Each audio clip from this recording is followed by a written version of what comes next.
श्री राम जय जय राम।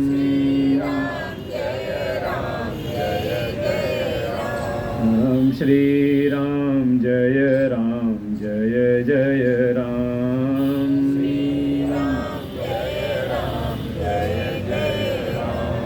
बोले सच्चिदानंद भगवान की, वृंदावन बिहारी लाल की, हनुमान जी महाराज की, श्री सद्गुरुदेव भगवान की। ओम सहना भवतु सहनो भुनक्तु सह वीर्यं करवावहै तेजस्विनावधीतमस्तु मा विद्विषावहै।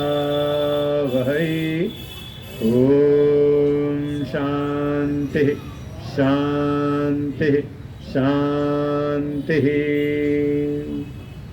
अखंडमंडलाकारं व्याप्तं येन चराचरं तत्पदं दर्शितं येन तस्मै श्री गुरवे नमः। अज्ञानतिमिरान्धस्य ज्ञानाञ्जनशलाकया चक्षुरुन्मीलितं येन तस्मै श्री गुरवे नमः। गुरुर्ब्रह्मा गुरुर्विष्णु गुरुर्देवो महेश्वर गुरुर्साक्षात् परं ब्रह्म तस्मै श्री गुरवे नमः। त्वमेव माता च पिता त्वमेव बन्धुश्च सखा त्वमेव विद्या द्रविणं त्वमेव सर्वं मम देवदेव। गजाननं भूतगणाधिसेवितं कपित्थजम्बूफलचारुभक्षणम् उमासुतं शोकविनाशकारकं नमामि विघ्नेश्वरपादपङ्कजम्।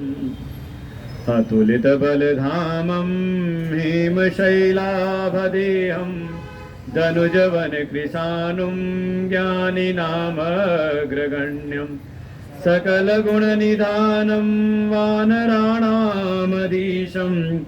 रघुपतिप्रियभक्तं वातजातं नमामि। ॐ पार्थाय प्रतिबोधितां भगवता नारायणेन स्वयं व्यासेन ग्रथितां पुराणमुनिना मध्ये महाभारतम् अद्वैतामृतवर्षिणीं भगवतीम् अष्टादशाध्यायनीम् अम्ब त्वामनुसन्दधामि भगवद्गीते भवद्वेषिणी।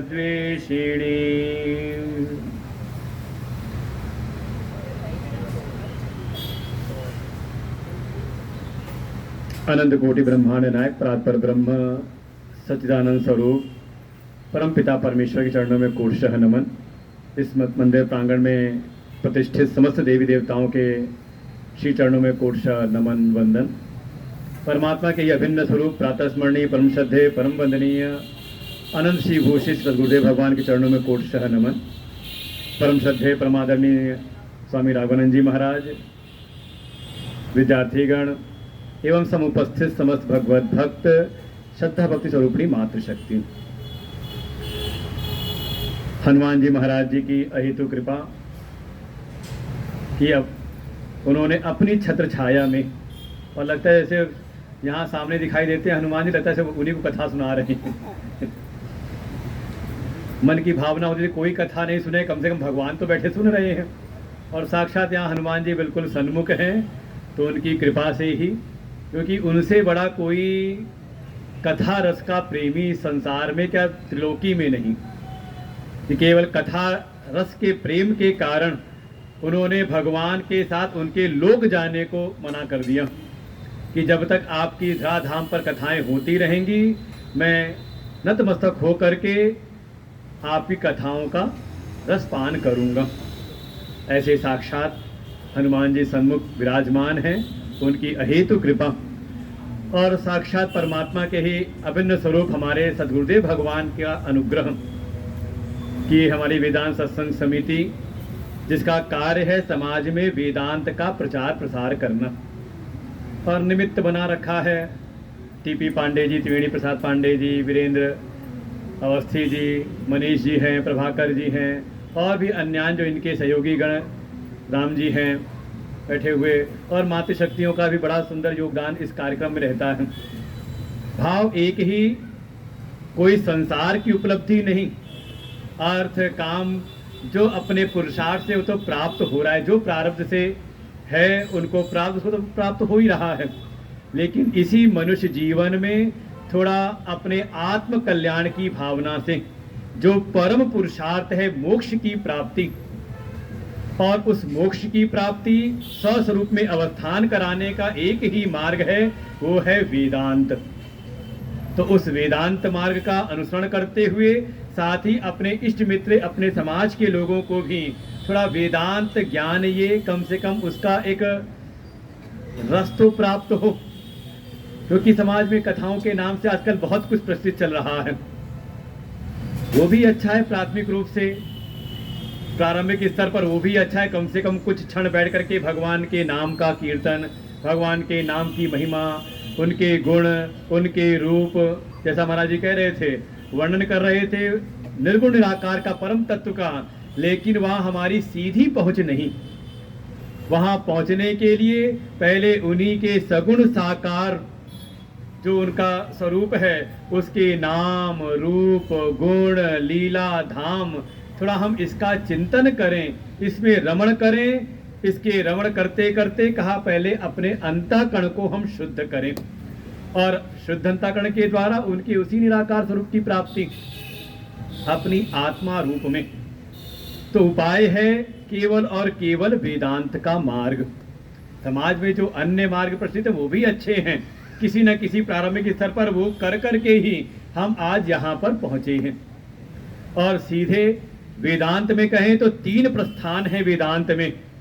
सर्वोत्तम है हमारे वेद, श्रुति प्रस्थान, श्रुति के द्वारा दिखाया गया मार्ग, जिसमें आते हैं उपनिषद। और यहाँ तक कम से कम इतनी संख्या दिखाई दे रही है। कई बार जब उपनिषद की जब समाज में जब कहीं प्रारंभिक रूप से जब पहली बार कहीं करे थे 2-4 ही हम लोग को अच्छा अनुभव है, 2-4 ही सुनने वाले श्रोता मिलते हैं, क्योंकि वहाँ का विषय थोड़ा अत्यंत ही गूढ़ है। एक निश्चित योग्यता की वहाँ मांग रहती है, साधन चतुष्टय से संपन्न हो, विवेक वैराग्य में दृढ़ हो और दृढ़ मुमुक्षा हो, तब उसके भीतर कहीं ना कहीं उपनिषद के जो सिद्धांत हैं वो हृदय के भीतर ग्रहण होते हैं। फिर उसी में एक प्रस्थान है युक्ति प्रस्थान। देखो शास्त्रों में बहुत सारी जो बातें, उपनिषदों में, वेदों में, हमारे पुराणों में, अगर कोई हमारे सनातन धर्मावलंबी हो उसको आप बताओ तो वो तो स्वीकार कर लेता है, लेकिन सामने कोई विधर्मी हो, कोई तार्किक हो, तो वो खट आपकी जो भी विचार होते हैं उनको काट देता है तर्क के आधार पर। वो होते नहीं, हेतु होते नहीं, केवल हेतु का कहते हैं आभास, हेत्वाभास होता है। लेकिन जब हमारे पास युक्तियां नहीं तो कई बार हम अपने सन्मार्ग से भटक जाते हैं। सामने वाले ने कोई ऐसा तर्क दिया, हम सामने विफल होकर के उसके ही फिर अनुयायी बन जाते हैं। इसीलिए हमारे वेदांत में एक युक्ति प्रस्थान है, थोड़ा तर्कता भी हम अपने सनातन धर्म को जाने। उसके लिए है ब्रह्म सूत्र, वो और भी ज्यादा गहन, क्योंकि सूत्रात्मक है, सूत्र है वहां पर 555 सूत्र हैं, और ऐसे गहन कि उनको प्रारंभिक स्तर पर समझ पाना आसान नहीं। तो फिर जो हम प्रारंभिक स्तर पर हैं, अभी धीरे धीरे हमने अध्यात्म के मार्ग पर चलना सीखा है। जैसे कल भगवान ने भी कहा, मयि सर्वाणि कर्माणि संन्यस्य अध्यात्म चेतसा, कि अपने समस्त कर्मों को मुझ में संन्यस्त कर दो। आधार किसका लो? कहा आध्यात्मिक चित्त का। लेकिन अभी तो हमें अध्यात्म का अभी समझ में नहीं आता। अध्यात्म माने है क्या? कई बार कह देते हैं बड़े आध्यात्मिक हैं, भले चाहे उनका आत्मा परमात्मा ब्रह्म से कोई लेना देना ना हो।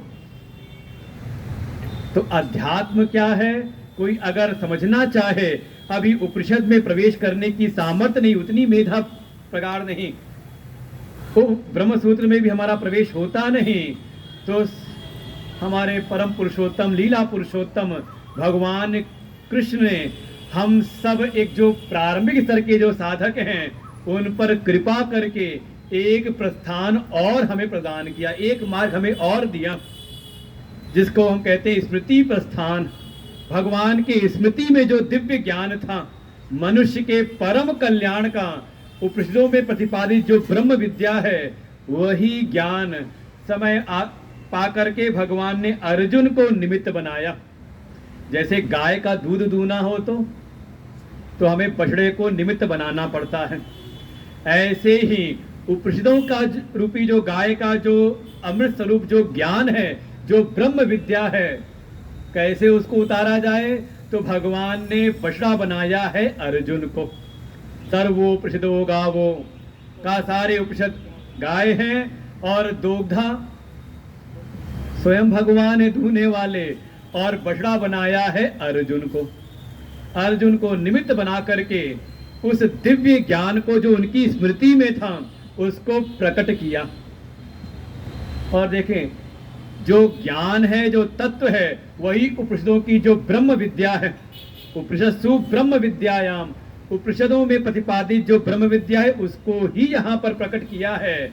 लेकिन साथ ही साथ उस ब्रह्म विद्या को भीतर टिकाने के लिए, देखो सुन तो कोई भी ले, कई बार होता है ना, सुन तो लेते हैं और सुनते समय तो सब लगता है सब समझ में आ रहा है, लेकिन जैसे ही यहाँ से उठे और गए घर तो, और पुनः उठा के हमने पढ़ना शुरू किया उपनिषदों को, लगता है जैसे कुछ पल्ले ही नहीं पड़ता।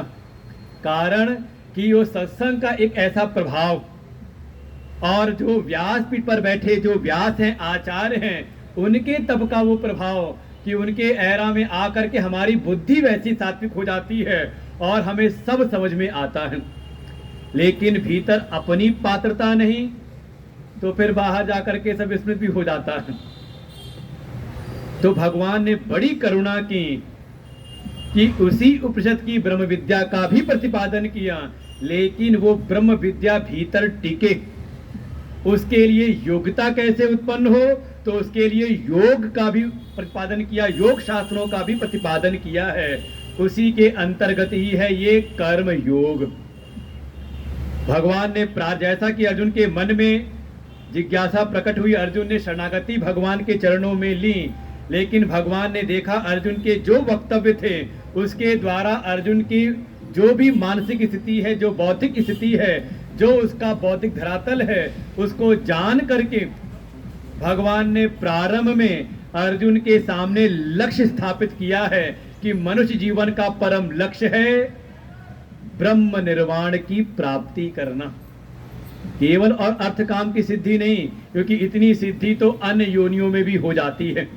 मनुष्य जीवन का परम पुरुषार्थ है मोक्ष की प्राप्ति, ब्रह्म निर्वाण की प्राप्ति, और उसका हेतु बनता है सांख्य योग।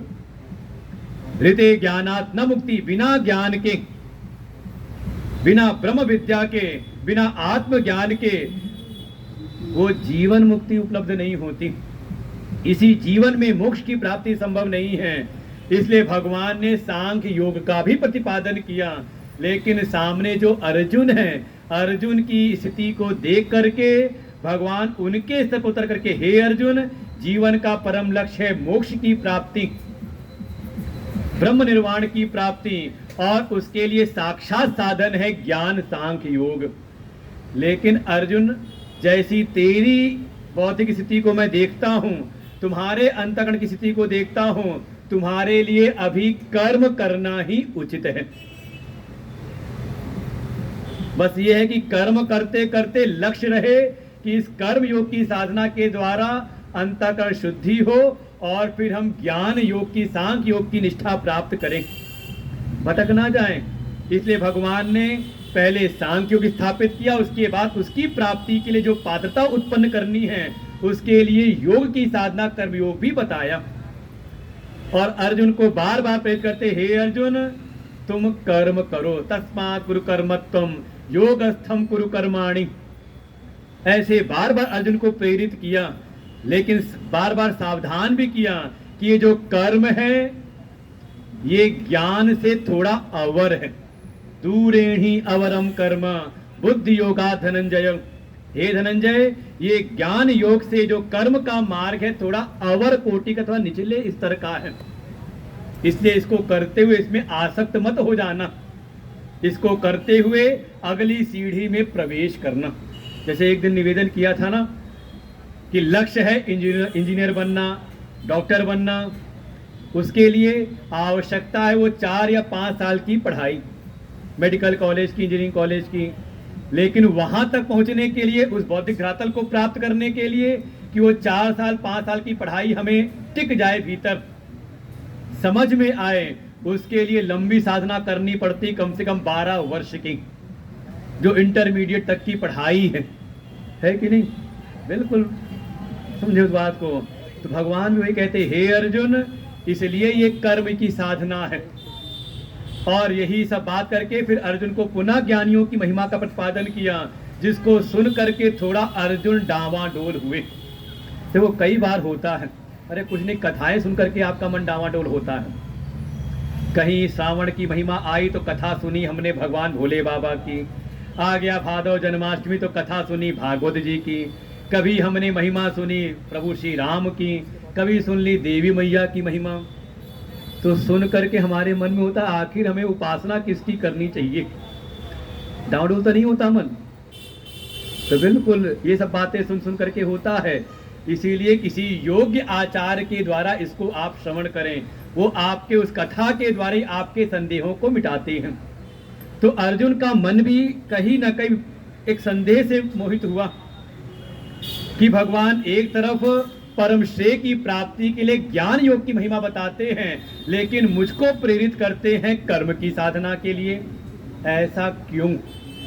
अर्जुन को लगा, हे प्रभु मैं तो आया था बुद्धि के मोह को मिटाने के लिए, और आपके प्रवचनों को सुन करके मेरी बुद्धि और भी ज्यादा मोहित सी हो रही है, मुझ पर थोड़ा कृपा करिए। मुझको ये 2-4 बातें नहीं कि ये मार्ग है, ये मार्ग है, ये मार्ग है, इस मार्ग से चलो। मुझको स्पष्ट तद एकम वद निश्चेत्य ये निश्रेयो अहम आपनुयाम। हे प्रभु मैं श्रेय का आकांक्षी हूँ, श्रेयार्थी हूँ, श्रेय को जानने वाला हूँ। आप मुझको निश्चित करके वो एक मार्ग बताइए जिसमें मुझको श्रेय की प्राप्ति हो। और जब आप कर्म से ज्ञान की महिमा को ज्यादा बताते हैं तो बार बार मुझको कर्म में लगने के लिए क्यों प्रेरित करते हैं? ऐसा अर्जुन ने इस 3रे अध्याय के प्रारंभ में अपनी जिज्ञासा, अपने मन विभ्रम को सामने प्रस्तुत किया भगवान के। और फिर भगवान अर्जुन को ही निमित्त बना करके हम सबके मन की जिज्ञासाओं को, जो कि परमात्मा अंतर्यामी है, जितने भी सब आए हो सबको जानते ही कौन किस धरातल का है। और फिर जैसे जैसे धरातल के लोग यहाँ बैठे हो, भगवान ही भी प्रेरित करते हैं व्यास को कि उनके अनुसार उनको सुनाओ। भगवान यहाँ उत्तर देते हैं, पहले निराकरण किया कि ये कोई 2 मिले हुए मार्ग नहीं हैं, बल्कि सृष्टि के प्रारंभ में मेरे द्वारा ही 2 प्रकार की निष्ठा का प्रतिपादन किया गया है। एक तरफ सांख्य ज्ञान की निष्ठा और दूसरी कर्म योग की निष्ठा। आधार बनते हैं, कहा अधिकारी कैसा है? जो सांख्य योगी हैं, जो सांख्य स्थित, जिनका विवेक जगा हुआ है, थोड़ा संसार के विषयों से वैराग्य है, अब संसार में ज्यादा कुछ प्राप्त करने की इच्छा है नहीं, जिसका चित्त अब बाहर के संसारिक विषयों को देख करके ज्यादा दिग्भ्रमित नहीं होता, ऐसे कोई उत्तम कोटि के साधक हैं तो भगवान कहते उनके लिए मैंने सांख्य योग की निष्ठा का वर्णन किया है कि वो सीधे ज्ञान योग में प्रवेश करें और परम श्रेय की प्राप्ति सीधे कर ले। महाराज जी नाम ले रहे थे ना एक उपनिषद का, ईशावास्य उपनिषद, आप कभी अध्ययन करें तो उसमें देखिए प्रारंभ के 3 मंत्र में 3 अधिकारियों के अनुसार वहां प्रारंभ में उत्तर दिया है। सबसे पहले बिल्कुल जो सर्वोच्च जो तत्व है उसका प्रतिपादन किया, जिससे कि वहां बैठे हुए जो शिष्य हैं उनमें अगर उत्तम अधिकारी है तो उसका समय ज्यादा व्यर्थ ना हो, वो उस उत्तम तत्व को जो सर्वोच्च तत्व है उसको ग्रहण करे और अपनी साधना में आगे बढ़ जाए। तो जब सुनाया तो जिनको समझ में आ गया उन्होंने गुरु जी को प्रणाम किया और निकल गए, बचे रह गए फिर कुछ और जिनको कुछ समझ में नहीं आया तो भगवान ने फिर उससे नीचे स्तर का, अर्थात अब इनके भीतर वो अगर पात्रता नहीं तो उनको फिर कर्म की साधना बताई। कुर्वन्ने वेह कर्माणि जिजी विशेषत गुण समाह, फिर तुम 100 वर्ष तक कर्म की साधना करते हुए कैसे कर्म करें तो उसका भी वर्णन किया, सगुण सोपाधिक तत्व का वर्णन करते हुए। तो उसके बाद उनको रास्ता मिला, वो निकल गए साधना करते हुए, बचे रह गए तीसरे, तो उनके लिए समझ गए कि अब इनका तो बड़ा मुश्किल है बेड़ा पार होना, लेकिन ये भी निराश ना हो तो उनको फिर एक प्रारंभिक उपासना का प्रतिपादन किया है कि वो फिर उपासना करें, थोड़े अपने चित्त को तैयार करें। देखो 3 प्रकार के अधिकारी, तो 3 स्तर पर आकर के उनको समझाया। भगवान भी अर्जुन से कहते हे अर्जुन, ये 2 प्रकार के मिले हुए मार्ग नहीं बल्कि अलग अलग स्पष्ट मार्ग हैं। पहले कर्म योग की साधना करके अपने अंतःकरण को शुद्ध करो, और जब अंतःकरण शुद्ध हो जाए तो किसी तत्वज्ञ तत्वनिष्ठ संत की शरण में जा करके सदगुरु की कृपा से वो तत्व ज्ञान प्राप्त करके ब्राह्मी स्थिति को प्राप्त हो जाओ। लेकिन अर्जुन अभी तुम्हारी वो स्थिति नहीं, तो अभी तुम कर्म के विषय में थोड़ा ध्यान दो, क्योंकि जिसका अभी अंतःकरण उस ज्ञान निष्ठा को प्राप्त करने में सामर्थ्यवान नहीं है तो उसको तो पहले कर्म अनिवार्य है। अगर ऐसा कोई प्राणी कर्म का प्रारंभ ही ना करे तो बिना कर्म का प्रारंभ किए या जो जीवन में कर्मों को धारण कर रखा है उनका वो अभी त्याग कर दे, अभी इस अप्रौढ़ अवस्था में अपने अज्ञान की अवस्था में अगर कर्म का त्याग कर दे तो केवल कर्म के त्याग से ज्ञान रहित, केवल कहने का मतलब ज्ञान रहित केवल कर्म त्याग से उसको निष्कर्म रूपी ब्रह्म सिद्धि उसको प्राप्त नहीं हो सकती।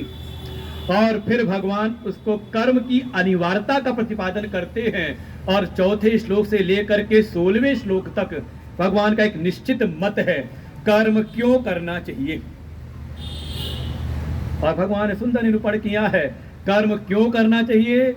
पहली बात तो यही कह दी कि अगर कोई अज्ञान में है, अभी आत्म स्वरूप में स्थिति उसकी नहीं हुई है, तो कहाँ स्थित है का प्रकृति के गुणों से उत्पन्न ये जो देह आदि हैं का इसमें उसकी स्थिति है। और अगर वो प्रकृति में स्थित है तो प्रकृति के जो गुण हैं उसको परवश करके कर्मों में लगा ही देंगे। और अगर कोई जबरदस्ती करना चाहे तो ऐसा संभव है नहीं। हो सकता है वो अपने शरीर को तो बांध करके रोक ले, लेकिन उसका मन दुगने वेग के द्वारा का इंद्रियों के विषयों का ही चिंतन करते रहते हैं। और ऐसा करना कहा ये मिथ्याचार है। जो कोई करता है समझ लो वो विमूढ़ है। केवल शरीर को रोक लेने से, बाहर से संयम दिखा करके वास्तव में कुछ हासिल होने वाला नहीं। संयम का क्षेत्र भीतर है, भीतर हमारी ज्ञान इंद्रियां संयमित हो और कर्म इंद्रियों के द्वारा हम कर्म योग करें। कैसे? आसक्ति का त्याग करके। और कर्म योग का सिद्धांत स्थापित किया कि अगर अभी ज्ञान निष्ठा की हमारी तरफ पात्रता नहीं है तो अपने जो भी नियत कर्म है, जो भी अपने कर्तव्य कर्म हैं, आचार्यों के द्वारा उसको जान करके हम उसका अच्छी प्रकार से पालन करें। लेकिन अपनी कामनाओं से प्रेरित होकर के नहीं, अपनी इच्छाओं की तृप्ति के लिए नहीं, बल्कि अपने निज संकल्पों का, अपनी निज इच्छाओं का हम विलय करें भगवत इच्छा में। अपने मनुष्य अहम को हम भक्त अहम बना लें। भगवान हमसे क्या चाहते हैं कम से कम ये चिंतन तो होना चाहिए ना। अगर हम भगवान की भक्ति के मार्ग में भगवान के दिव्य ज्ञान को प्राप्त करना चाहते हैं तो कम से कम ये भाव तो भीतर आए कि भगवान हमसे क्या चाहते हैं, कि नहीं होता है, होना चाहिए कि नहीं। जैसे आपको अगर प्रसन्न करना हो तो आपसे कुछ चाहिए तो क्या उपाय, किसी से आपको कोई वस्तु प्राप्त करनी है तो उपाय क्या है, पहले ये पता करो कि वो सामने वाला व्यक्ति किस चीज से प्रसन्न होता है, पहले उसकी सेवा के द्वारा, जैसी वो सेवा चाहता है उस सेवा के द्वारा उसको प्रसन्न करो ना, और जैसे ही प्रसन्न कर लोगे तुरंत उससे आप वो वस्तु प्राप्त कर लोगे, है कि नहीं। तो वही सिद्धांत यहां पर भी है। तदर्थम कर्म कौन्तेय मुक्त संग समाचर, जिन ईश्वर की हम प्राप्ति करना चाहते हैं उनके लिए हम समर्पित भाव से कर्म करें। आखिर परमात्मा हमसे क्या चाहते हैं, भगवान ने अगर हमें मनुष्य बना करके भेजा है तो उनकी हमसे क्या अपेक्षा है कि इस मनुष्य शरीर के द्वारा हम किस प्रकार से कर्म करें, है कि नहीं।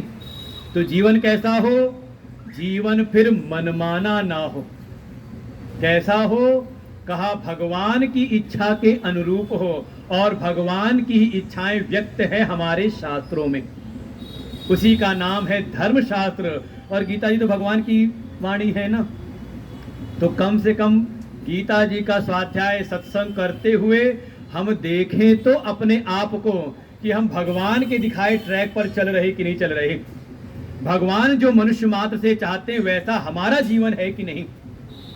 मनुष्य शरीर में तो हम आ गए हैं, मनुष्योचित हमारे भीतर धर्म है कि नहीं, थोड़ा इसका तो हम विचार करें।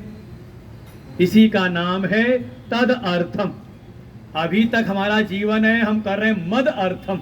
देखो दुर्योधन ने ही कहा था मदर्थे, ऐसा नहीं, ऐसा जीवन ना हो केवल अपने लिए नहीं बल्कि जो भी हमारे पूजनीय हैं, श्रद्धेय हैं, जो भी श्रेष्ठ हैं उनके लिए हमारे कर्म हो।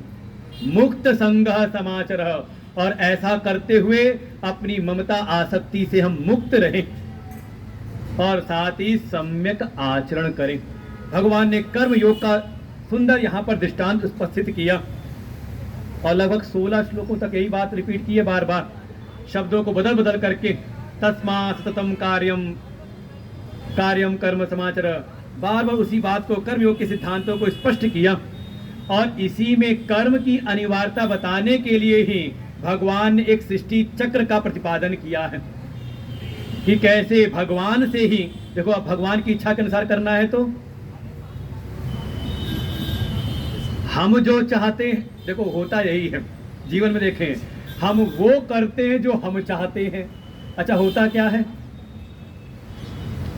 जो आपका चाहा है वो हो रहा है जीवन में, किसका हो रहा है चाहा हुआ, का उसका चाहा हुआ। ये अब इसी को सरल सदुपड़ी भाषा में समझ लो, हम करते वो हैं जो हम चाहते हैं लेकिन होता वो है जो वो चाहता है। तो अपनी मनमानी का करना चाहते हो कि नहीं, वो हो जो हम चाहें, तो उपाय क्या है, जीवन में वो करो जो वो चाहता है, जो उसने रास्ता बताया है। जब उसके रास्ते पे चल के आप कार्य करते हो, उनके अनुरूप कार्य करते हो, तो जीवन में वो घटित होने लगता है जो हम चाहते हैं, बल्कि अपनी चाहत से बढ़ करके जीवन में घटित होता है। ये तो हम लोग का अपना अनुभव है। इसके सन्यास के पूर्व का जीवन, जो चाहते थे उसके लिए अथक प्रयास कर रहे थे, पूरा जीवन लगा दिया, लेकिन लगता है कि हर जगह असफलता ही असफलता, केवल समझौता करते हैं। वो नहीं मिला तो चलो ये कर लेते हैं, ये नहीं हुआ तो चलो ये, है कि नहीं, कहीं ना कहीं समझौता जीवन में। चाहे बड़े से बड़ा पद भी प्राप्त कर लें, जीवन में हर जगह समझौते करने पड़ते हैं। ये ना समझे कि IAS PCS कंप्लीट कर लिया तो समझौते नहीं करने पड़ेंगे। अरे बस उससे पूछो मत, उनकी दिल पर जो बीतती है वो वही बता सकते हैं कि ऐसे ऐसों के अंडर में काम करना पड़ता है जिनको कोई ज्ञान ना हो, और ये सारी दुनिया का ज्ञान लेकर के उनके अंदर सब जगह समझौता, घर परिवार में समझौता, हर जगह करना पड़ता है। लेकिन एक क्षण अपनी सोच किनारे की और आ गए गुरु जी के आश्रय में। श्रोत्रिय ब्रह्मनिष्ठ साक्षात भगवत स्वरूप परमात्म रूप सदगुरु की शरण में आए और अपनी इच्छाओं को कर दिया किनारे। अब गुरु जी को इच्छा को कर दिया सर्वोपरि, वो हमसे क्या चाहते हैं। और वैसा तुरंत नहीं होता, समय लगता है, लगभग 10-15 साल लगते लगते अभी भी करते करते अभी भी कहीं ना कहीं गलतियां होती रहती, लेकिन भाव क्या रहता है, गुरु जी हमसे क्या चाहते हैं, इस भावना से काम करने का प्रयास, परिणाम जीवन में वो घटित होता है जिसकी हम कल्पना भी नहीं कर सकते। और कई बार तो हम देखते हैं अपने साथ के सहपाठी जो पुराने लोग साथ के देखते हैं, उनका जीवन और अपना जीवन, लगता है कि हम भी अगर उसी जीवन में होते तो 2-4 को पाल रहे होते। लेकिन गुरुदेव की ऐसी कृपा कि सामर्थ ऐसी कि शायद जितने भी आ जाए उनका भी भरण पोषण हो जाता है गुरुदेव की कृपा से। कोई वो नहीं कि हाँ कोई सीमा हो, ऐसी कृपा। तो इसीलिए अगर अपने मन का चाहते हो तो अपने मन का ना करो, करो जो वो चाहते हैं, और वो जो चाहते हैं उसी का नाम है वेद। यही सृष्टि चक्र दिखाया कि भगवान उन अक्षर परमात्मा से ही सर्वप्रथम वेद प्रकट हुए, उन वेदों से ही कर्म प्रकट हुए, कर्म से यज्ञ प्रकट हुआ, यज्ञ के द्वारा अनुकूल परिस्थितियां। ये विषय बहुत अच्छा है, समझ लो जीवन के लिए। अच्छे से अच्छे किसी संगठन में, किसी भी अगर व्यवस्था में, चाहे वो पारिवारिक व्यवस्था हो चाहे सामाजिक व्यवस्था हो, उसके लिए बहुत अच्छा सूत्र है जीवन जीने का कि उन वेद प्रकट हुए, भगवान से वेद से कर्म प्रकट हुए, और कर्म में ही यज्ञ की भावना अर्थात त्याग की भावना। और जब कहीं त्याग की भावना से कोई कर्म करता है तो वहीं पर समुचित एक अनुचित माहौल उत्पन्न होता है, और वहां पे वो उत्पादित होता है जिसके द्वारा हमारा जीवन धारण हो। वो तो एक निश्चित दिखा दिया कि हाँ, यज्ञ से वर्षा, वर्षा के द्वारा अन्न, और अन्न से हम भूतों की उत्पत्ति।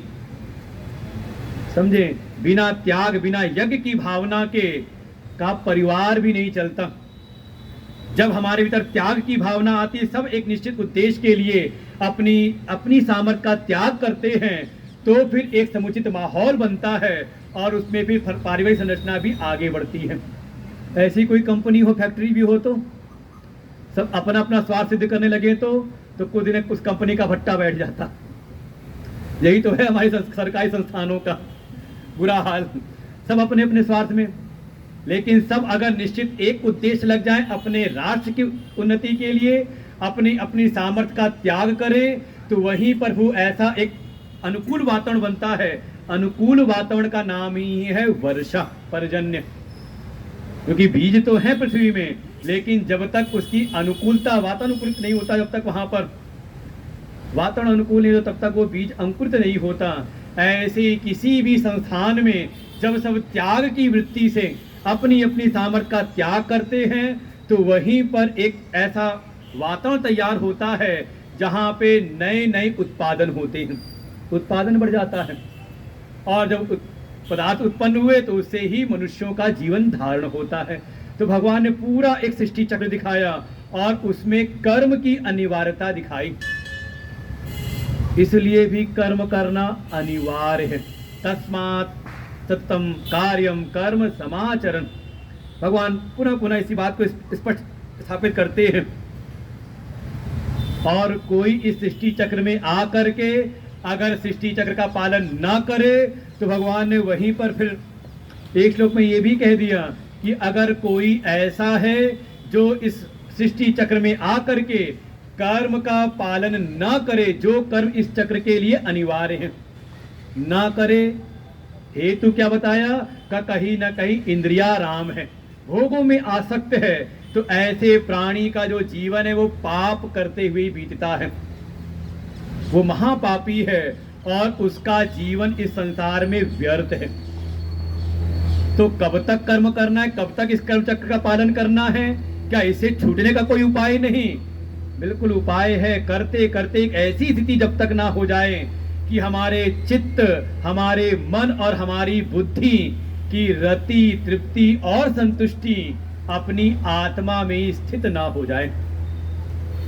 बिल्कुल एक ऐसी स्थिति आ जाए कि अब बाहर हमारा चित्त रमण ना करे, बाहर के किसी पदार्थों से हमारी बुद्धि संतुष्टि ना खोजे, बाहर के किसी पदार्थ में हमारा मन तृप्ति न खोजे। ये रति, तृप्ति, संतुष्टि तीनों का आधार अपना आत्म स्वरूप अर्थात संसार में कुछ भी प्राप्त करने योग्य जब ना रह जाए, कुछ भी धर्म, अर्थ, काम, मोक्ष अर्थात मोक्ष की भी सिद्धि हो जाए, तब उसके लिए कहा कोई कर्तव्य शेष, उसके लिए कोई कर्म शेष नहीं, क्योंकि सारे कर्म उसको यहीं तक पहुंचाने के लिए थे। सारे साधन थे साध्य की सिद्धि कराने के लिए, और जब साध्य की सिद्धि हो गई तो तस्य कार्यम न विद्यते। लेकिन जब तक ये स्थिति नहीं है, थोड़ी पहचान करनी चाहिए ना कि हमारी आत्मा में रति, तृप्ति, संतुष्टि हुई कि नहीं, और उसका उपाय थोड़ा ध्यान की साधना किया करो। देखो आप अपने आप में कितनी देर रह सकते हो, कितनी देर। 5 मिनट रहना भी भारी पड़ता है। 5 मिनट लगता है, आंख बंद करके लगता है आधा घंटा तो हो गया होगा, और आंख खोली तो कारण क्या है, कहीं ना कहीं अभी बाह्य जगत में कोई ना कोई प्राप्त बुद्धि को खटक रहा है, उसको याद आ रही है अभी ये संभालना है, ये ठीक करना है, ये ठीक करना है। तो अगर ऐसी स्थिति है, ध्यान में प्रवेश नहीं हो रहा अपने आस्वरूप में, तो फिर हमारे लिए कर्म अनिवार्य है। इस कर्म योग की साधना को हम करते रहें। अच्छा, कोई अगर सिद्ध हो गया हो तो भगवान इसके आगे फिर 2 श्लोकों में तो ज्ञान निष्ठा का लक्षण दिखाया कि जब तक वो ज्ञान निष्ठा ना प्राप्त हो जाए तब तक कर्म करते रहो, और ज्ञान निष्ठा प्राप्त हो जाए और ऐसा कोई ज्ञानी अगर रह रहा है समाज के बीच में, तो समाज के जो अज्ञानी समाज के बीच में रह रहे हैं तो उसको भी कर्मों का वर्तन करते रहना चाहिए। और आगे जो प्रसंग प्रारंभ किया लगभग 19वें में कर्मयोग के सिद्धांत का निगमन कर दिया, और उसके बाद अगर कोई सिद्धि को प्राप्त भी हो चुका हो लेकिन रह रहा है कर्म में आसक्त लोगों के बीच, रह रहा है अज्ञानियों के मध्य, तो उसको फिर लोक संग्रह के लिए समाज के जो अन्य प्राणी हैं उनकी प्रवृत्ति उन मार्ग में ना हो जाए, उनकी प्रवृत्ति गलत मार्गों में ना हो जाए, उनको सही मार्ग में लगाए रखने के लिए भी का समाज में रहने वाले ज्ञानियों को कर्म का वर्तन करते रहना चाहिए। ऐसा ही किया था कर्मों के द्वारा सिद्धि प्राप्त करके जनक आदि राजाओं ने। इसलिए भगवान कहते हे अर्जुन, इस लोक संग्रह के लिए तुम समाज में अपने कर्तव्य कर्मों को करते रहो, क्योंकि यद यदाचरति श्रेष्ठ तत्त देवे तरो जनाः। क्योंकि जैसा जैसा आचरण सिद्ध महापुरुष, आदर्श पुरुष, श्रेष्ठ पुरुष करते हैं, वैसा वैसा ही आचरण उनसे जो इतर अन्य जन हैं उनके देखा देखी वैसा ही करते रहते हैं। और लगभग 20 से 26 श्लोकों तक 7 श्लोकों में लोक संग्रह की बात कही है, किसको करना चाहिए और क्यों करना चाहिए, इसका भगवान सुंदर प्रतिपादन किया। इसके बाद अब देखो अंतर दिखाया कि इसी समाज में अज्ञानी भी है और इसी समाज में ज्ञानी भी है लोक संग्रह के लिए। तो अंतर क्या है, कैसे पहचाने, तो पहचान बाहर से नहीं है, पहचान है भीतर से। एक जो अज्ञान में है वो अपने ये प्रकृति के द्वारा होने वाले सारे जो कर्म हैं उसमें वो अहम भावना बना करके रखता है, कर्तापन उसके भीतर दृढ़ रहता है, कर्मों में वो आसक्त है। तो ये है उसी समाज में रहने वाले अज्ञानी। और जो ज्ञानी हैं वो तत्व को जानने वाले हैं, गुणों और कर्म के तत्व को जानने वाले। वो सब कुछ करते हुए कहीं पर आसक्त नहीं होते, क्योंकि उनकी दृढ़ मान्यता है कि गुण ही गुण में वर्तन कर रहे हैं, मैं आत्मस्वरूप उससे बिल्कुल अलग हूं, असंग हूं। इति मत्वा न सज्जते, ऐसा विभाजन भी करके दिखाया। और फिर इस कर्म योग की साधना का बिल्कुल उपसंहार करते हैं भगवान 30वें श्लोक में। मयि सर्वाणि कर्माणि सन्न्यस्याध्यात्म चेतसा निराशी निर्ममो भूत्वा युद्धस्व विगत ज्वरः। इसलिए हे अर्जुन देखो, अभी तक भगवान कहते तद अर्थम, उसके लिए करो, परमात्मा के लिए करो। भगवान सीधे अब परोक्ष रूप से नहीं, बिल्कुल अपरोक्ष रूप से कहते हैं, हे अर्जुन तुम अपने सारे कर्मों को मुझ में अर्पण करो।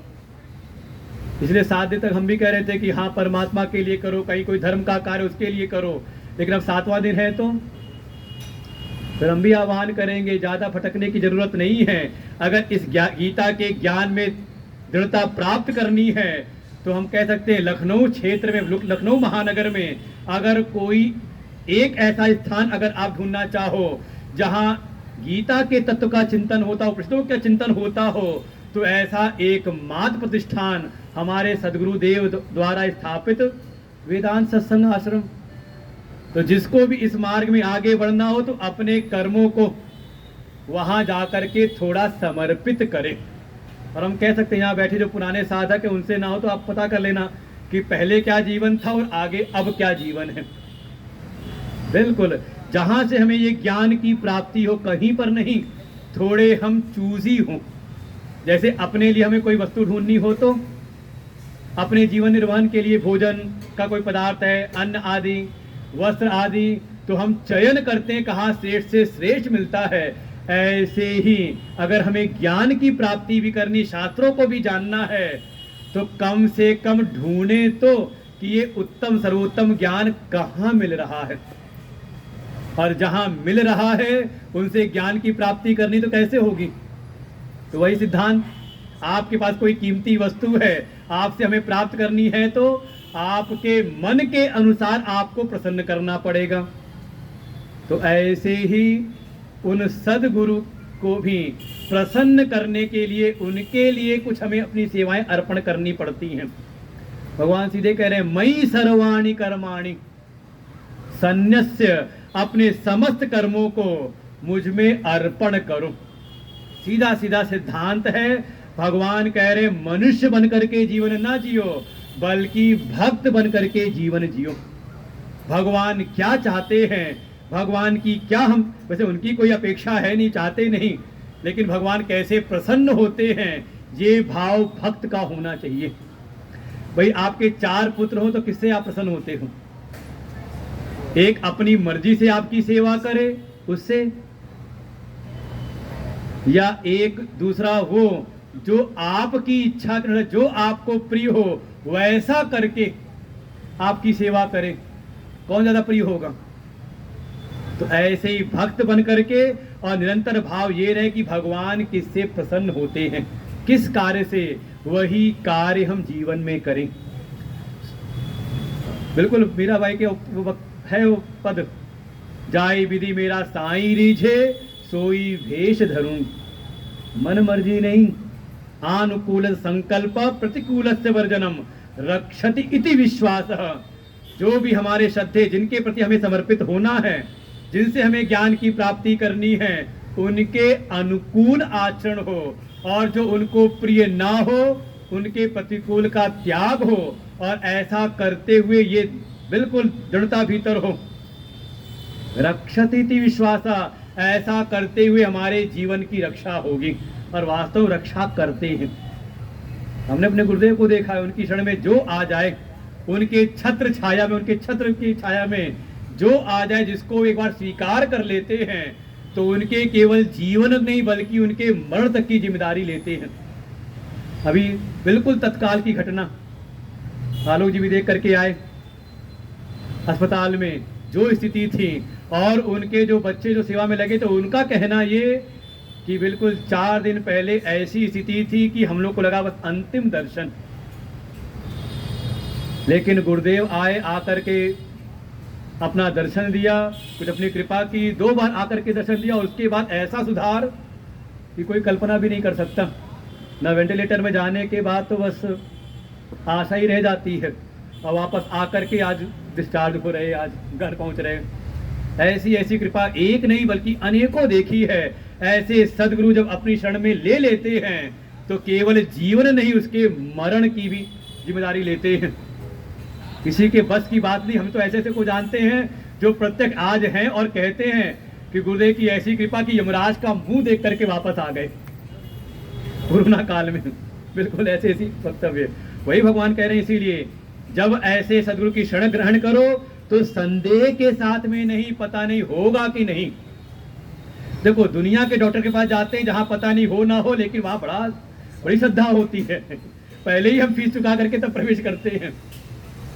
ऐसे जब सदगुरु के प्रति जब आध्यात्मिक चित्त होकर के आप समर्पित हो तो निराशी, बिल्कुल संसार की आशाओं को त्याग करके निर्मम, थोड़े अपने निज संकल्पों से ममता को त्याग करके, और विगत जुरह, अब किसी प्रकार का कोई संदेह, किसी प्रकार का कोई अब डर ना रहे, बिल्कुल ऐसी परम श्रद्धा के साथ अर्पण हो जाएं।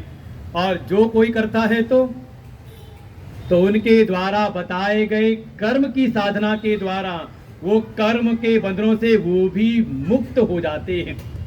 ते भी मुच्यन्ते, कर्म भी, वे भी।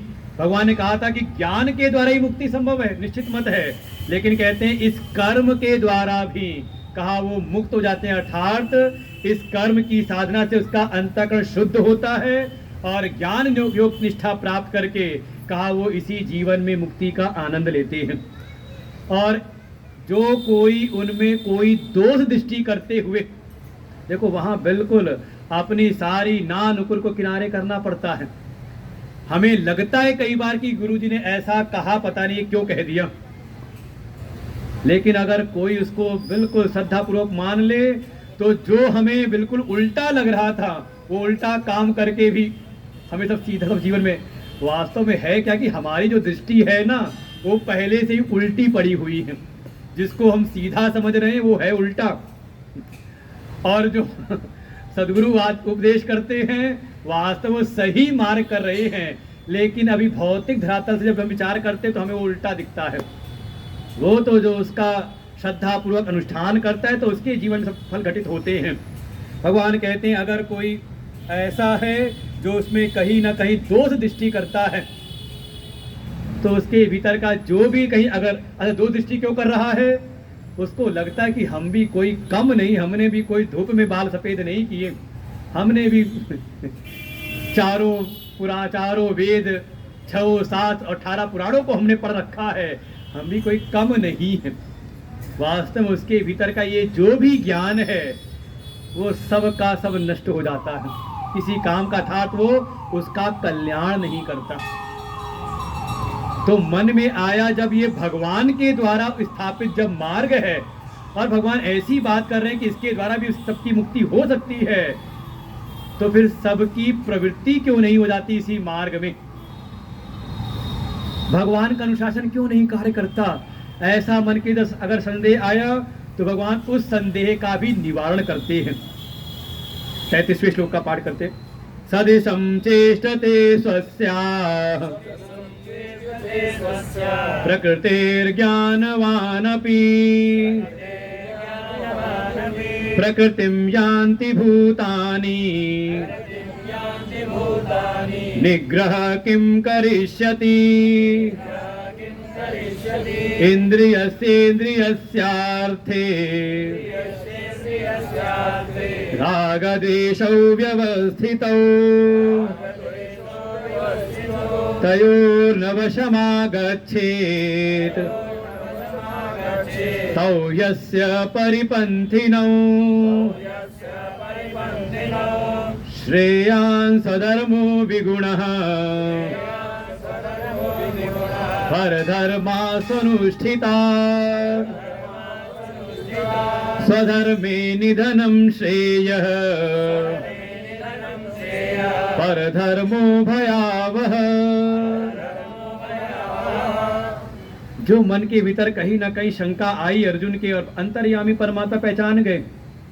अर्जुन को लगता है जब भगवान के द्वारा ये स्थापित है, भगवान के द्वारा सृष्टि का निर्माण हुआ और उनके द्वारा स्थापित वैदिक मार्ग स्थापित हुआ तो सब, और भगवान से सारे जीव उत्पन्न हुए उनकी कृपा से, तो सब भगवान के द्वारा दिखाए गए इस मार्ग का अनुवर्तन क्यों नहीं करते?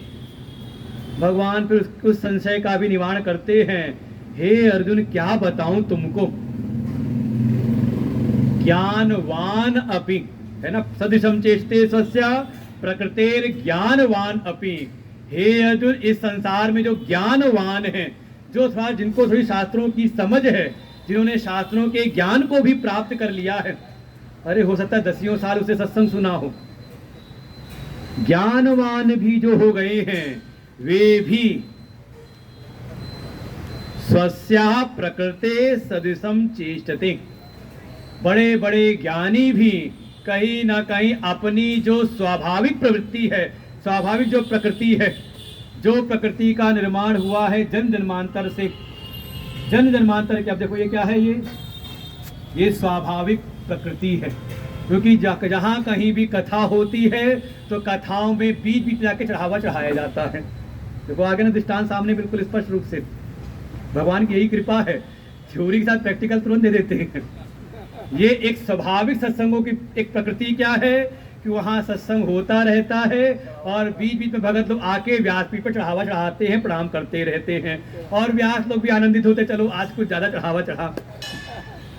लेकिन एक नई व्यवस्था क्या है, जहाँ स्वाध्याय शैली है वहां पर ऐसी व्यवस्था नहीं चलती।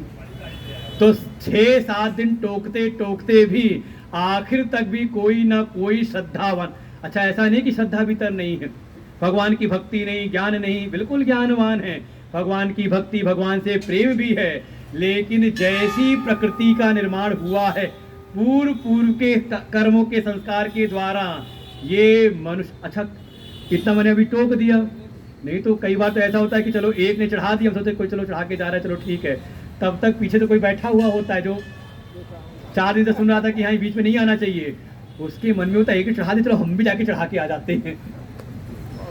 है कि नहीं? देखो अनुभव हम लोग का है। तो ऐसे ही जो ज्ञानवान हैं, संस्कारवान हैं, वो भी एक बार उनको ज्ञान हो गया, समझ हो गई, लेकिन फिर भी जो पूर्व की जो प्रकृति है, जो पूर्व के जो संस्कार हैं, उसके सदृश ही उसका आचरण होता है। बिल्कुल, ये अपने जीवन को देख लें, सत्संग सुनने के बाद भी वो कहीं ना कहीं एक भीतर है ना, सुनो सबकी करो अपने मन की, वहीं के वहीं पे हम चले पड़ जाते हैं। भगवान कह दे रहे हैं ऐसे ही भूतानि यान्ति, ये सारे भूत अपनी प्रकृति के अनुरूप, यहाँ प्रकृति वो गुणों वाली प्रकृति नहीं है, यहाँ प्रकृति का जो भाव है वो है स्वभाव, जैसा स्वभाव हमारा बन जाता है। देखिए जो हमारे व्यवहार का जो नियामक, बैठे रहो चुपचाप, अभी सुनना है तो सुनो, नहीं सुनना है तो, लेकिन बोलना नहीं, बोलने का काम केवल हमारा है। बार बार सुनने के बाद भी देखें जो हमारा जो व्यवहार है, उस व्यवहार का नियामक हमारा प्रारब्ध नहीं है, कर्म नहीं है। जो प्रारब्ध है वो हमारी परिस्थिति का नियामक है। हमें परिस्थिति कैसी प्राप्त होगी, ये हमें अपने कर्म प्रारब्ध से प्राप्त होता है, लेकिन उस प्राप्त परिस्थिति में हमारा व्यवहार कैसा होगा, इसका नियामक है हमारा स्वभाव, हमारे संस्कार, कैसे चित्त में हमारे संस्कार हैं। तो ये ज्ञानवान भी जो अपने संस्कारों के आधार पर, उसी के अनुसार वो अपनी उस प्रकृति के अनुसार, जो जन्म जन्मांतर से उसकी प्रकृति का स्वभाव से जो निर्माण हुआ है, उसके अनुसार ही यान्ति, कहा वो कार्य करता रहता है। भगवान कहते फिर ऐसे का जब ज्ञानवान ऐसा करते, ज्ञानी लोग करते हैं, तो फिर संसार में जो बिल्कुल ना समझ हैं उनका बताओ फिर निग्रह किम करिष्यति, उनको उन पर फिर किसका शासन चले। का पुलिस वालों का, पुलिस का भी शासन नहीं चलता, वो चलते अपनी मर्जी से ही है। जरा सा मौका मिल जाए तो भले ट्रैफिक पुलिस वाला खड़ा हो, 2-4 किनारे से निकली जाते हैं। क्यों? क्योंकि उनका संस्कार बन गया है बार बार। तो कई बार कोशिश करते हैं दिल्ली मुंबई जैसे महानगर में भी, और जब वहाँ जब चालान कटता है तो उनको समझ में आता है कि नहीं, अपने यूपी में भले कर लो, लखनऊ में, लेकिन बड़े महानगर में आ गए तो यहाँ की पुलिस बड़ी टाइट है। और विदेश में चले गए तो वहां तो कहो आपका तीसरी गलती पे लाइसेंस ही रद्द हो जाओ, जीवन पर्यंत लाइसेंस ना बने आपका। तो है क्या, अपने एक स्वभाव बन जाता है।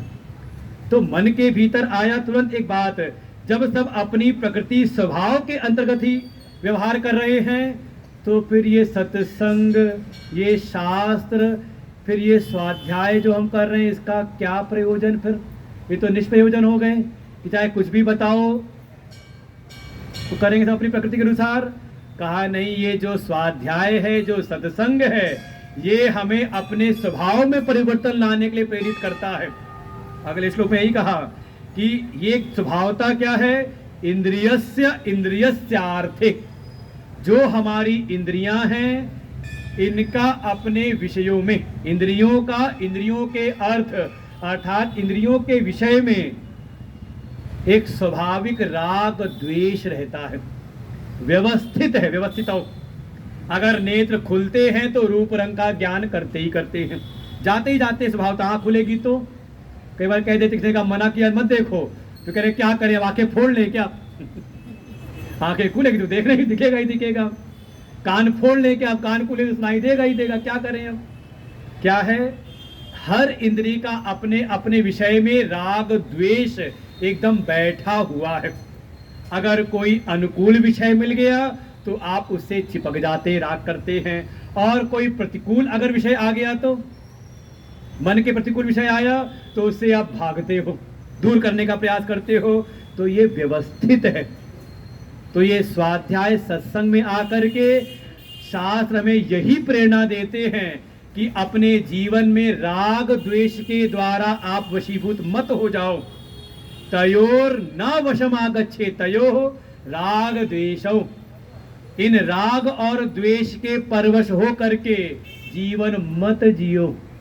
थोड़ा बुद्धि विवेक को जगा करके, विवेक का आधार लेकर के हमारे जीवन के लिए क्या उपकारी है, क्या फलदायक है और क्या हानिकारक है, थोड़ा बुद्धि विचार करते, बुद्धि से विवेक विचार करते हुए इन राग द्वेष के वशीभूत ना हो।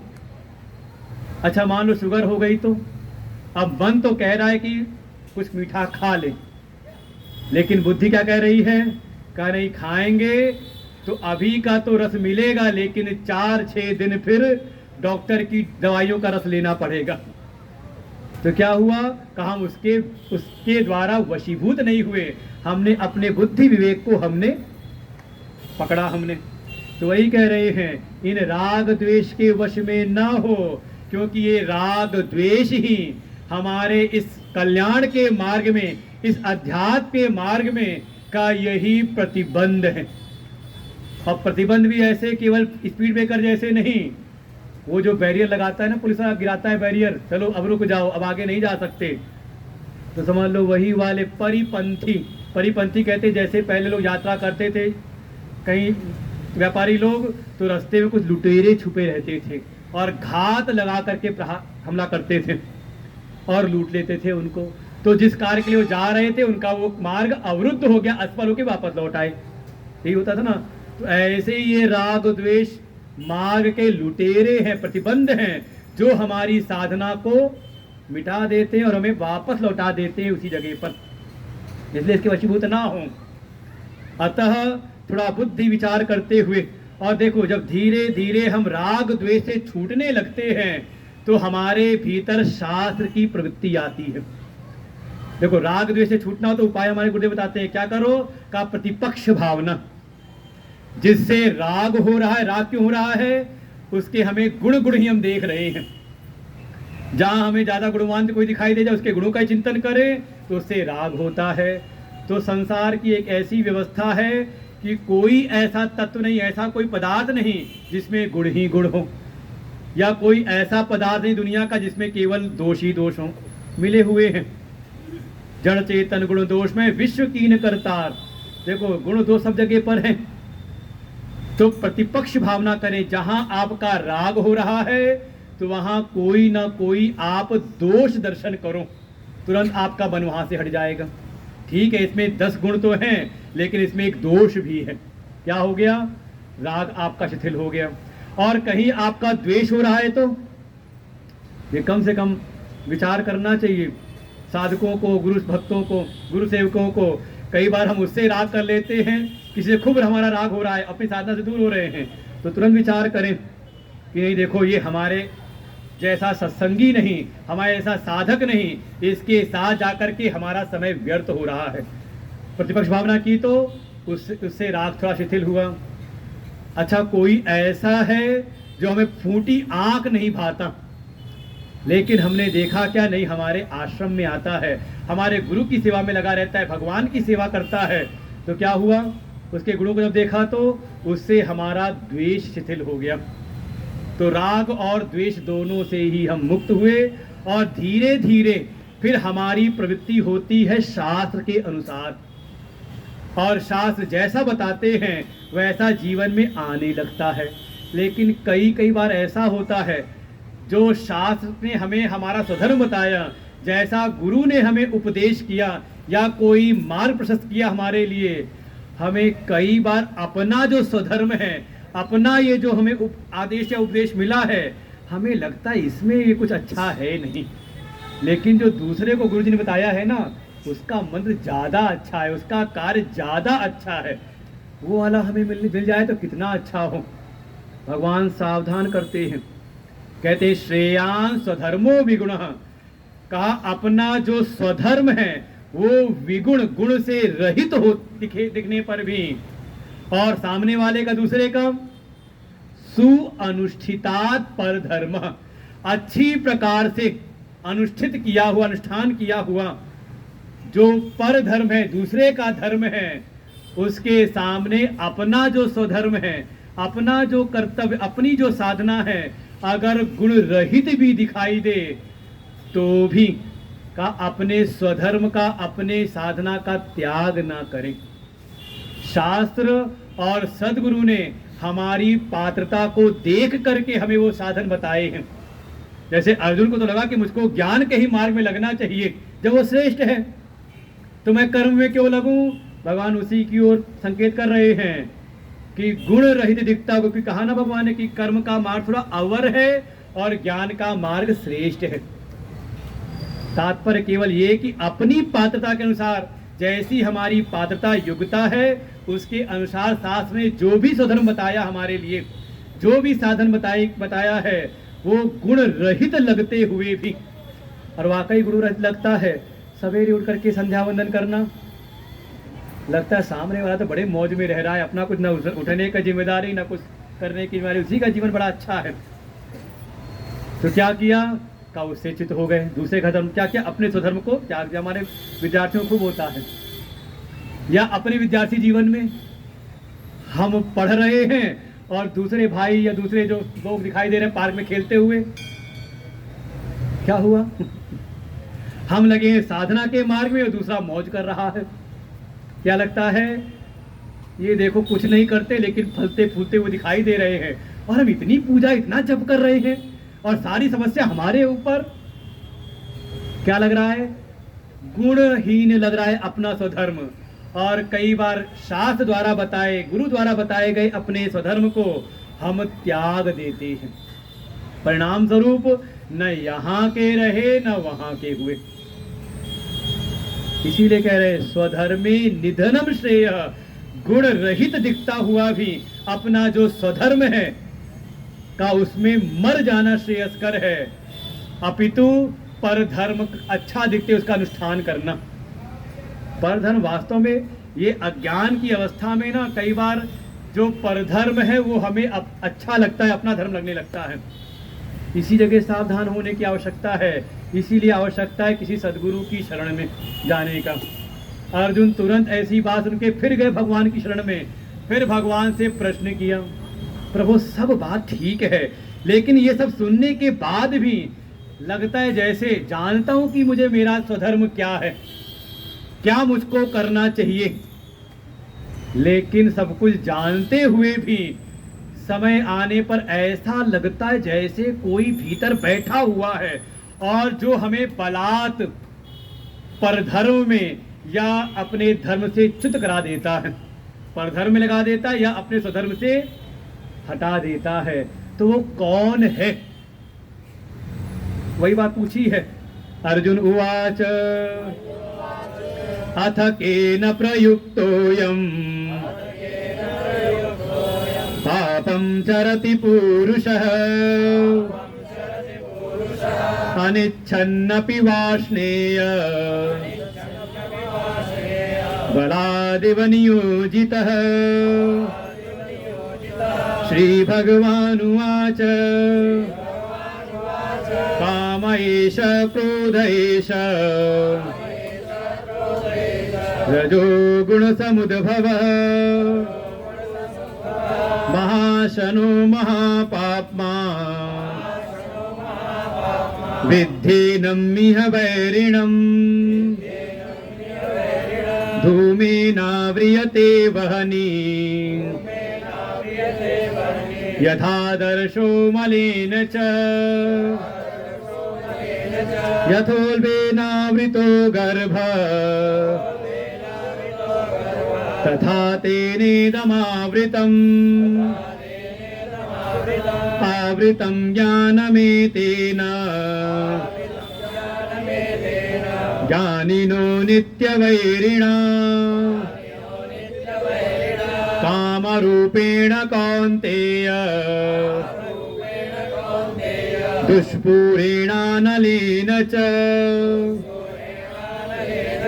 इन्द्रियाणि मनोबुद्धि अस्याधिष्ठानमुच्यते एतैर्विमोहयत्येष ज्ञानमावृत्य देहिनम् तस्मात् त्वमिन्द्रियाण्यादौ नियम्य भरतर्षभ पाप्मानं प्रजहीह्येनं ज्ञानविज्ञाननाशनम् इन्द्रियाणि पराण्याहुः इन्द्रियेभ्यः परं मनः मनसस्तु परा बुद्धिः यो बुद्धे परतस्तु सः एवं बुद्धे परं बुद्ध्वा संस्तभ्यात्मानमात्मना जहि शत्रुं महाबाहो कामरूपं दुरासदम् ॐ तत्सदिति श्रीमद्भगवद्गीतासु उपनिषत्सु ब्रह्मविद्यायां योगशास्त्रे श्रीकृष्णार्जुनसंवादे कर्मयोगो नाम तृतीयोऽध्यायः।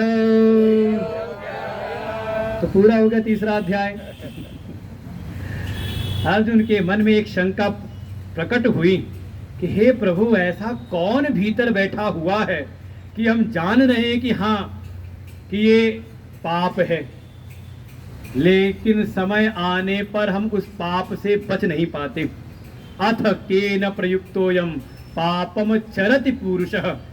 हे प्रभु, ये जो मनुष्य, ये पुरुष है, ये पाप के मार्ग का ही अनुसरण करता है।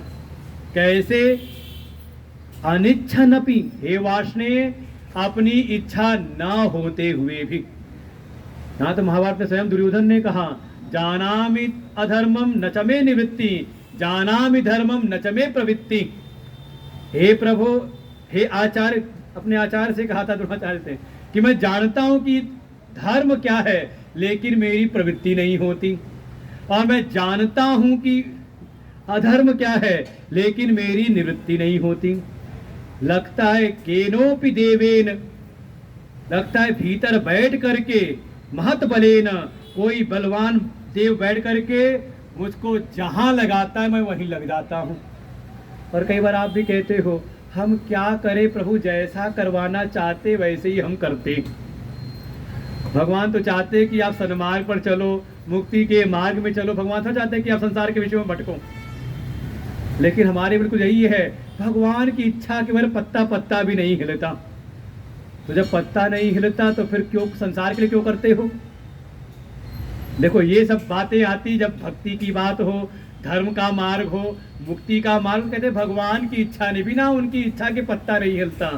तो यही सिद्धांत ले आओ कि अगर भगवान की इच्छा होगी तो बच्चों को रोटी मिल जाएगी, परिवार का भरण पोषण हो जाएगा, बच्चे की पढ़ाई की व्यवस्था हो जाएगी, है कि नहीं? अगर उनकी इच्छा होगी तो, और उनकी नहीं इच्छा होगी तो आप कुछ कर लो, नहीं होने वाला, है कि नहीं?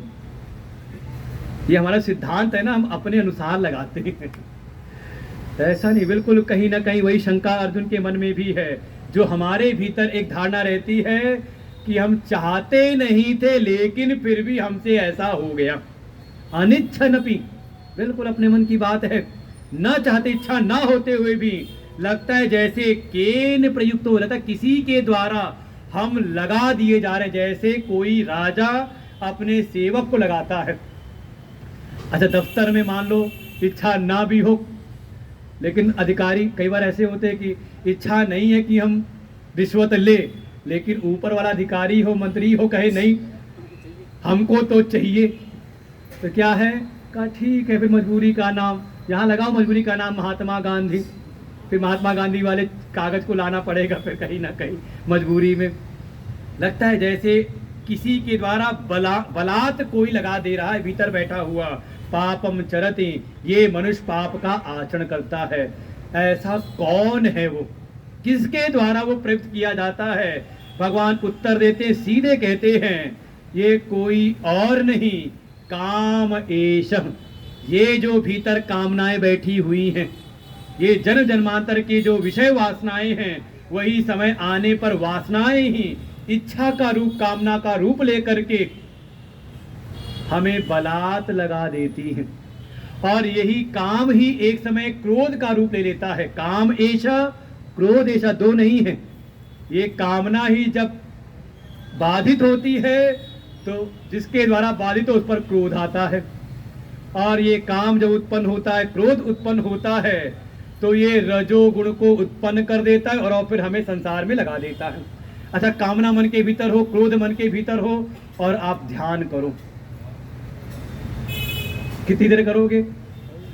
अरे तुरंत 1 मिनट भी मन लगेगा नहीं, ये काम करना है, वो चीज चाहिए, वो चाहिए, ये चाहिए, वो तुरंत। अच्छा, गुस्सा आ जाए, लड़ाई झगड़ा हो जाए, और फिर आके बैठ जाओ सत्संग में, बस वो कान में शब्द पढ़ रहे होते हैं, मन में चला था बस सत्संग पूरा हो फिर जाके बताता हूं मैं अभी उसको उसने ऐसा कैसे कह दिया मुझको, मेरा काम रोक दिया उसकी, ये हिम्मत, अभी चल के बताता हूं उसकी, मैं खटिया खड़ी करता हूं। क्या हुआ? मन और ज्यादा तीव्र गति चलता है, वो फिर शांत नहीं रहता, फिर ज्ञान भी प्रवेश नहीं होता। और दूसरी बात कहे, ये काम और क्रोध रजोगुण को उत्पन्न भी करता है, और रजोगुण से ये काम और क्रोध दोनों उत्पन्न होता है। दोनों ही बातें हैं। कोई रजोगुणी हो तो उससे उसके इधर कामनाएं उत्पन्न होती हैं, और कामनाएं बाधित हो तो क्रोध भी आता है। और ये कामनाएं ऐसी हैं ना, ये महाशनो, ये बहुत खाने वाली है। सुरसा के मुख से भी बड़ा मुख है इसका। ये कामना का जो मुख है कभी भरता नहीं। अच्छा, आपके मन की कामनाएं सब तृप्त हो गई, पूरी हो गई, जो जो मन में कामनाएं थी? अरे बस पूछो मत, एक कामना पूरी होती 10 नई कामनाओं को खड़ी कर देती, सुरसा का मुख के जैसे। ये बड़ी हैं, बिल्कुल तृष्णा का रूप ले लेती हैं, इसीलिए महापापमा, ये महापापी हैं। वास्तव में ये कामनाएं ही हमें विकराल होने पर पाप में भी लगा देती हैं। अच्छा, मन में कोई कामना ना हो और आप झूठ बोलो। झूठ कब बोलते हैं? जब मन में कहीं ना कहीं कुछ प्राप्त करने की कामना हो या कुछ बचाने की इच्छा हो, तो क्या करते हो आप? पाप करते हो। किस कारण से? कहीं ना कहीं कामनाओं के कारण। इसलिए ये कामना ही जो भीतर बैठी, यही महापापी है, महाशना है। इसलिए इसको जानो, विद्धि एनम, इसको कैसा जानो? इसको ही अपना वैरी जानो। दुनिया में कोई और आपका शत्रु नहीं है, ये आपके भीतर की जो कामनाएं हैं, जो इच्छाएं हैं, यही आपकी शत्रु है। देखो भगवान समझा रहे हैं आपका कौन मित्र है, कौन आपका शत्रु। तो क्या करती है ये? कहा ये आवरण करती है। कैसे? तो 3 प्रकार का आवरण। जैसे धुआं अग्नि को ढक लेता है, धूमे ना आवयते वहनी, जैसे अग्नि को धुआं ढक देता है आग नीचे, लेकिन धुआं आ गया तो आग मिलती नहीं आपको। फिर थोड़ा और प्रकार कामनाएं, देखो ये समझ लो सत्वगुणी कामना हो, सत्वगुणी कामना भी बांधती है। इससे ज्यादा प्रकार कामना हो तो कैसी है, जैसे दर्पण को धूल की तरह ढक देती है। देखो धुएं से ढकी हुई अग्नि हो तो उसमें आपको फूंक मारो तो अग्नि प्रकट हो जाती है, लेकिन अगर दर्पण को धूल ढक ले तो एक फूंक मारो तो एक परत तो हटती है, लेकिन अगली परत लगी रहती, तो आपको कपड़ा रगड़ना पड़ता है ना, थोड़ा ज्यादा प्रयास करना पड़ता है। और इससे भी ज्यादा गहन अगर कामना है तो कैसे आवरण करती है, यथा उल्बेन आवृतो गर्भ, जैसे गर्भ शिशु को जेर ढक लेता है, वहां पे आपके प्रयास के साथ साथ थोड़ा धैर्य भी चाहिए। समय आने पर ही वो गर्भस्थ बालक बाहर आएगा। शिशु आप जबरदस्ती नहीं निकाल सकते, आपका प्रयास भी हो साथ ही समय की प्रतीक्षा भी। तेन इदम आवृतम, वो इसको ढक लेता है। किसको, तो अगले श्लोक में कहा एतेन आवृतम ज्ञानम, बिल्कुल भगवान क्रम बता रखा है। किसको ढकता है, ये जो कामनाएं हैं, चाहे वो सत्वगुणी हो, चाहे रजोगुणी हो और चाहे तमोगुणी हो, ये किसको ढकता है, का अपने भीतर के ज्ञान को। जो भी आपने कुछ संस्कार, जो भी कुछ ज्ञान आपने जाना समझा है, अगर ये कामनाएं आ जाए तो हमारे भीतर के ज्ञान को ढक लेती हैं। इसलिए ये जो अभी कहा था शत्रु, तो ये कामना किसकी शत्रु है, का ज्ञानियों के, जो ज्ञान के मार्ग में चलना चाहते हैं उनके लिए ये नित्य वैरी है। ऐसा नहीं कि एक साल बाद आएगा या अगले संडे आएगा, कहा नित्य हर क्षण हमारे सामने, कहा इससे बढ़कर के हमारा कोई शत्रु है नहीं। काम रूपेण कौन्तेय दुष्पूरेणान अनलेन च, और कैसा ये शत्रु है, ये शत्रु बिल्कुल इच्छा का रूप लेकर के आता है, और दुष्पूरेण जल्दी ये भरता नहीं, तृप्त नहीं होता। अनलम, जिसमें कोई अलम भावना ना हो, कहते ना बस बस बस हो गया। ये कामना जब आ जाए तो कभी बस नहीं आता, बल्कि उसके बस में हम हो जाते हैं, ऐसे ही समझे। और अनल के जैसे हो जाता है, जैसे अनल माने अग्नि, अग्नि में कितनी भी समिधा डालो, कितना भी घी डालो, अग्नि कभी तृप्त नहीं होती बल्कि और ज्यादा भड़कती है। इसलिए इसको ऐसा जानो। इसलिए ज्ञानियों के लिए तो नित्य शत्रु है, इसको अपना पक्का शत्रु जानो। ये मूर्खों का, अज्ञानियों का शत्रु नहीं है। अज्ञानियों को तो कामना लगती है तो हमारी मित्र है, कामना आई तो हमने किया, ये सब पा रहे हैं सब। किसके लिए शत्रु है, कहा ज्ञानियों के लिए, ज्ञान के साधकों के लिए। तो अच्छा, अगर ये शत्रु है तो प्रभु इसका ठिकाना बता दो, वही बम गिराएं, है कि नहीं। भाई किसी ने आतंकवादी हमला किया तो हमारी सरकार के जो खुफिया विभाग था उन्होंने पता किया कहाँ कहाँ जाके सब छिपे हुए हैं, और जब पता किया खुफिया विभाग ने तो हमारी सेना गई और रातों रात जा करके वहाँ बमबारी की और सब उनके ठिकाने ध्वस्त कर दिए। तो प्रभु ये जो शत्रु, इसका कोई ठिकाना तो होगा ना। कहते हाँ, 3 ठिकाने हैं। कौन कौन से, पहला का इंद्रियाणी, का इंद्रियां पहला ठिकाना है। पहली इंद्रियों की, इंद्रियां ही कामना का ठिकाना बनाती हैं इंद्रियों को। दूसरा कहा मन, और तीसरा बुद्धि। अस्य अधिष्ठानम उच्यते, अस्य कस्य, कामस्य। इन कामनाओं का यही 3 ठिकाना है। समझ लो, जो हल्की कामनाएं हैं तो इंद्रिय द्वार तक ही हैं। जैसे आपने कोई देखा, कोई बोर्ड देखा, मन में इच्छा आई ये लेना चाहिए, लेकिन आगे बढ़ गए, ध्यान नहीं रहा, भूल गए। तो कहाँ तक रही, कहा इंद्रिय तक रही, तो थोड़ी देर में निकल गई। लेकिन गए किसी अपने मित्र संबंधी के घर, वहाँ वही वस्तु देखी, अरे देखो इनके यहाँ पर भी है, तो कामना कहाँ चली गई, कहा मन के भीतर। दोबारा देखा, बार बार देखा तो मन के भीतर आई, नहीं लेना तो चाहिए। अच्छा, कहीं और गए, उसका बड़ा महिमा मंडन हमने देखा, 2 4 10 के यहाँ गए और किसी ने बताया अरे इसके बगैर तो जीवन ही व्यर्थ है, ये तो होना ही चाहिए। धीरे धीरे वो कामना चली गई बुद्धि में, और फिर तो होता है अब तो ये जब तक नहीं है तब तक कुछ नहीं है।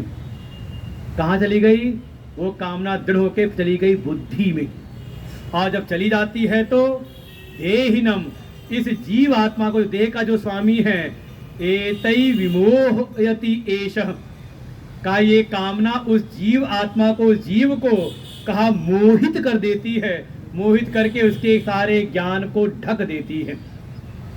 इसलिए क्या करो का इस कामना को ज्यादा भीतर प्रवेश करने मत दो। देखो इंद्रियां बाहर हैं, उससे भीतर है मन, उससे भीतर है बुद्धि। तो दुश्मन को कहाँ रोको भाई? अगर हमारे देश की सीमाएं अगर सुरक्षित ना हो तो आतंकवादी या कोई ऐसे अत्याचारी अगर भीतर आ जाए तो उनको ढूंढ करके मारना मुश्किल होता है। अच्छा तो यही है हमारी सीमाएं ऐसी सुरक्षित हो जाएं कि सीमा द्वार पर ही कोई भीतर प्रवेश ना करे। तो भगवान कह रहे हैं तस्मात, इसलिए इंद्रिय द्वार पर ही जैसे ये इंद्रियां जाएं उस विषय में वहीं पर रोक दो, इंद्रिय द्वार पर। तस्मात तुम इंद्रियाणि आदौ, आदौ माने पूर्व में ही ये भीतर बुद्धि तक जाएं, मन बुद्धि में प्रवेश करें, इनको इंद्रिय द्वार पर ही रोक दो। नियम्य, देखो एक प्रकार से उपसंहार कर रहे हैं पूरे प्रसंग का, जहां शुरू किया था पहले ये बात कही थी, यस्तु इंद्रियाणि मनसा नियम्य, भूलना मत, बिल्कुल वही चीज कर रहे हैं। संस्कारित मन के द्वारा, सत्संग के द्वारा संस्कारित मन के द्वारा अपने इंद्रिय द्वार पर ही ऐसा संयम का पहरा बैठाओ कि ये कामना भीतर प्रवेश ही ना करे। और संबोधन किया अर्जुन को, भरतर्षभ हे ज्ञानियों में श्रेष्ठ। तो आप सब सत्संगी हो, वो भी गीता के सत्संगी, तो समझ लो आप ज्ञान के साधकों में सर्वोत्तम साधक हो। इसलिए इंद्रिय द्वार पर ही, नहीं तो बिल्कुल ये हमारे ज्ञान और विज्ञान दोनों का नाश करता है। ज्ञान जो बौद्धिक समझ है और बारंबार उसका अभ्यास करके जो हमें उसका अनुभव हुआ है, अनुभव का नाम है विज्ञान। ये इन दोनों को ही नष्ट कर देता है। इसलिए ज्ञान विज्ञान को नष्ट करने वाले अपने इस शत्रु को, जो हमें पाप में लगाने वाला है, महापापी है, प्रजही, इसका इंद्रिय द्वार पर ही बिल्कुल से करके रोक दो, भीतर प्रवेश करने ना दो। लगता है ये तो बड़ा मुश्किल लगता है। भगवान कहते हैं मुश्किल इसलिए है कि अभी आपने कोई मजबूत आश्रय नहीं पकड़ा है। देखो किसी बच्चे ने मान लो कोई अगर ऐसी कोई वस्तु पकड़ ली हो जिससे उसको हानि हो सकती है, ऐसी कोई धारदार वस्तु पकड़ ली हो, तो अगर आप जाओ उससे छीनने तो कई बार बच्चा उसको और जोर से खींचता है अपनी ओर और कहीं ना कहीं उसको चोट दुर्घटना घटित हो सकती है। तो समझदार अगर माता पिता है तो उसको छीनते नहीं, बल्कि उसको कोई श्रेष्ठ, उससे अच्छी चीज़ें देने का प्रयास करते हैं कि नहीं। समझदारी किसमें है? उसको कोई अच्छी चीज़ पकड़ाई और तुरंत वो चीज़ को छोड़ करके, और ना समझ में आए तो जितने चश्मे वाले हैं ना, चले जाओ चश्मा पहन करके वृंदावन में और बिहारी जी के मंदिर में चश्मा पहन करके घूमो, कुंज गलियों में जहाँ भगवान ने रमण किया था। पता नहीं भगवान को चश्मा लगा था कि नहीं लगा था, अनुभव होगा जो गए होंगे चश्मा पहन करके। वो बड़े प्रेम से आता है, पता ही चलता कहाँ से। अच्छा आपका ध्यान नहीं रहता है, आप तो लगे हो कहीं दुकानों की शोभा देखने में, कहीं चाट टिक्की खाने में, ढोकला इडली वहाँ खाने में लगे हुए, दुकानें देखने में, भगवान की पोशाकें देखने में लगे हो, और वो बंदर बिल्कुल घात लगाया हुआ है अचानक आता है, बड़े प्रेम से कंधे पर बैठता है और चश्मा पकड़ के निकल जाता है।